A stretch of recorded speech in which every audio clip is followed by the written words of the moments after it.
Today, I've been contemplating the helmet of salvation, and I'm realizing it's not just about external protection. It's about an internal transformation. It's about the renewing of our minds, the cleansing of our thoughts. It's about embracing the truth that we become what we think. The truth is, we have a choice. We can choose to fill our minds with the world's noise, with its anxieties, its fears, its desires, or we can choose to fill our minds with God's Word, His promises, His love, His truth.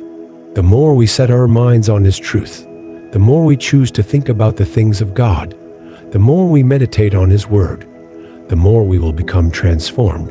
We will begin to think with His mind, to see the world through His eyes, to understand His will, and to act in accordance with His love. And I realize it's not a passive process, but a choice, an active pursuit. It's about working out our salvation with fear and trembling, but not with emotional fearing of God, but with reverence and awe, recognizing His majesty and our need for His guidance. This is where the helmet of salvation becomes more than just a protective covering. It's a reflection of the transformation that's taking place within as we renew our minds, as we cultivate a heart that's in tune with God's truth. We naturally begin to walk in a way that reflects His character. It's not just about putting on a helmet. It's about becoming that helmet itself. Think of it like this. When we cultivate a garden, we don't just place a fence around it and call it protected.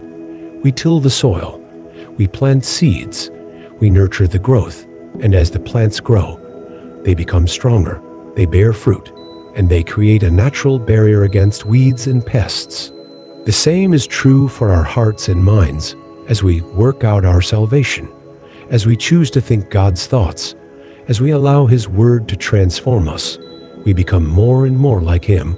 Our minds, our thoughts, our actions all become a reflection of His love, His grace, His wisdom. This is the helmet of salvation, the protection that comes from a transformed mind, a heart that's aligned with God's truth, a life that reflects His glory. It's a beautiful process of becoming, of growing, of being transformed from the inside out. And the most beautiful part, this transformation is driven by love. God's love for us is what motivates us to choose His truth, to seek His guidance, to embrace His will. His love is the source of this internal strength, this renewal of our minds, this helmet of protection. And it's this love that allows us to truly work out our salvation with passion and with joy.